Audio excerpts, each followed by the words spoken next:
Cette vidéo est uniquement réservée aux femmes. Je suis très heureux de vous dire, chères dames, qu'au XXIe siècle, une femme n'a pas besoin d'un homme pour réussir.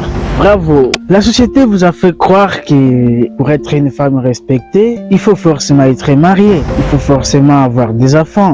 Mais laisse-moi vous dire, mes chères dames, qu'en 2025 ou au XXIe siècle, la femme n'a pas besoin d'un homme pour réussir. Quand elle sait qu'elle a son travail, quand elle sait qu'elle a une affaire qui marche très bien, je suis heureux de vous dire qu'elle est au même niveau qu'un homme, ou même plus, parce qu'il y a des hommes qui n'ont rien à faire et qui sont un poids pour la société. N'acceptez plus d'être réduite à un simple mariage ou à faire des enfants pour faire respecter. Il y a beaucoup plus de femmes qui ont marqué l'histoire sans être mariées. Ta mission sur terre n'est pas d'être une épouse ou de faire des enfants. Si tu es sur cette terre, c'est pour marquer l'histoire, tout comme les hommes le font. Si tu es dans une relation toxique, n'ayez pas honte de quitter votre homme, de le laisser. Si tu es célibataire, sois-en fier. Cherche à gagner ton argent. Une femme épanouie trouvera toujours un homme sur sa route. Même si tu es une femme plus âgée, tant que tu gagnes ta vie très bien, crois-moi, tu trouveras toujours un homme. Maintenant que j'ai réussi à flatter ton ego, des femmes fortes, indépendantes, des femmes battantes,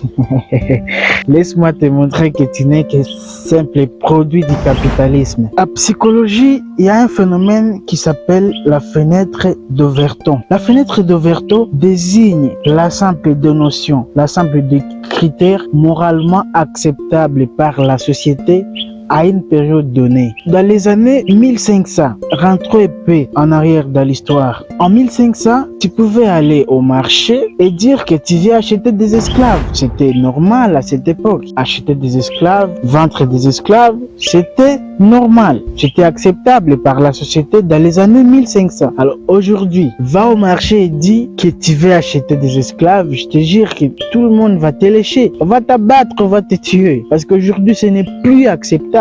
La notion de vente, d'achat d'esclaves dans la société d'aujourd'hui n'est plus acceptable. Alors qu'il l'était dans les années 1500. Je pense que tu me comprends. Je vais y aller très lentement. À chaque fois que les dirigeants du monde souhaitent faire beaucoup plus d'argent, ils conditionnent les habitants ou les populations à accepter de nouveaux concepts, de nouvelles manières de fonctionner qu'ils insèrent dans la fenêtre d'Overton. Au début de la révolution industrielle, les hommes travaillaient dans l'usine et les femmes restaient à la maison. À chaque fois que les hommes partaient à grève pour réclamer leur salaire ou pour d'autres raisons, l'industrie n'avait plus déjà pour fonctionner. Donc l'industrie, si elle ne répondait pas très vite à leurs attentes, devrait forcément fermer ses portes. Alors, il fallait trouver le moyen pour résoudre ces problèmes, pour augmenter plus de main-d'œuvre que même si les hommes partaient à grève, l'industrie continuera à tourner. Dans les années 50, le système capitaliste a commencé à imaginer, à intégrer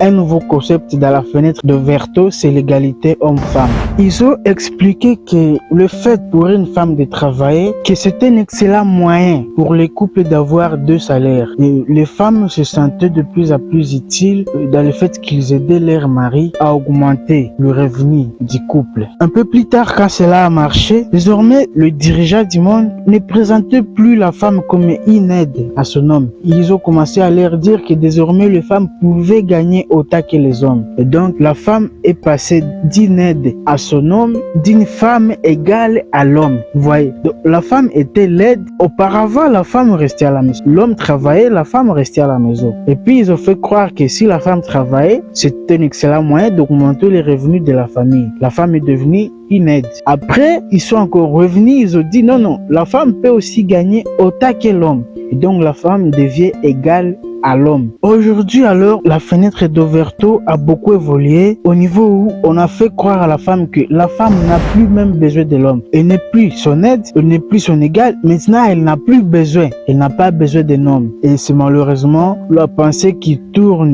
dans 99% des femmes et qui se disent que tant qu'elle gagne son argent, elle n'a pas besoin d'un homme. Mesdames, arrêtez de croire qu'est-ce que vous pensez, que votre façon de voir les hommes dépend de vous. Non, c'est le système capitaliste qui vous a fait croire ce que vous pensez maintenant. Vous n'avez pas remarqué que souvent quand une femme veut prospérer dans sa vie, quand elle veut gagner beaucoup plus d'argent ou percer dans une carrière, dans un domaine, souvent pour chercher sa liberté, pour ne pas dépendre d'un homme. C'est une reprogrammation mentale de façon où vous n'êtes même pas consciente que ça ne dépend pas de vous. Combien de femmes se disent que je vais gagner de l'argent pour aider mon mari? Non, plusieurs femmes se disent que je vais gagner mon argent pour ne plus dépendre à un homme.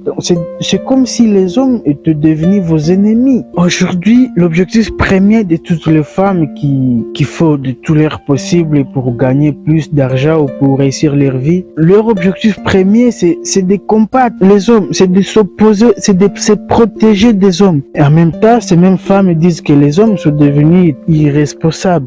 C'est une absurdité, c'est une bêtise. Vous voulez gagner autant que les hommes pour ne pas dépendre d'eux. En même temps, vous vous plaignez qu'ils sont devenus irresponsables, qu'ils ne savent plus gérer ou subvenir à vos besoins. C'est une contradiction, mais ça, c'est de la contradiction. Imaginez par exemple une personne qui dit à Dieu, Dieu, je n'ai pas besoin de toi, je sais quoi faire pour me protéger. Le soir, quand une balle va éclater dans le quartier, il va se mettre à genoux et commencer à prier et dire, Dieu, protège-moi. C'est une bêtise.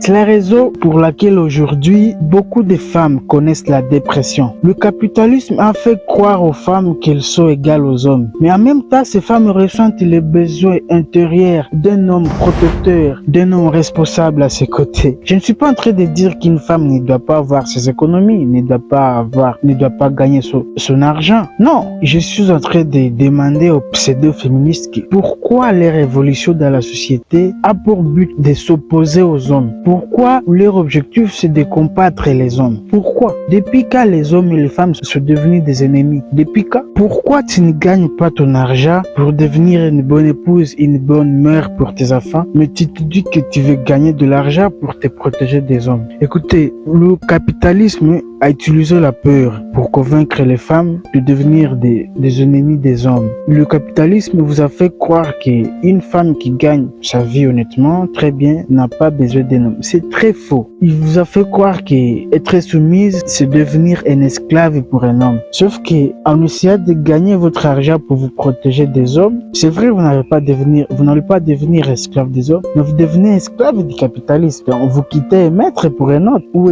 est la différence? Vous refusez de servir un maître pour servir un autre. Vous refusez de vous soumettre aux hommes, mais vous devenez esclave du capitalisme. Écoutez les femmes, en cherchant à fuir l'emprise des hommes, vous vous êtes mises malheureusement dans l'emprise de l'argent. Et votre cerveau est maintenant programmé comme celui d'un homme. Vous avez perdu toute votre féminité et c'est ça qui détruit votre couple. Vous ne réfléchissez plus comme une femme. Vous ne vous comportez plus comme une femme. Vous avez adopté l'attitude des hommes et chaque fois qu'un homme s'approche de vous, il ressent de la masculinité dans votre esprit et donc ça le repousse. C'est comme si c'était des hommes qui cohabitaient. Mes chères femmes, je vous aime beaucoup. Arrêtez de combattre les hommes. Nous ne sommes pas vos ennemis. Non, nous n'avons jamais été vos ennemis. Vous êtes juste pris au piège du capitalisme. Chaque fois que vous réfléchirez de cette manière-là, sachez que vous dégagerez toujours une énergie masculine. Et tous les hommes qui s'approcheront de vous finiront par s'en aller parce que vous avez perdu votre féminité.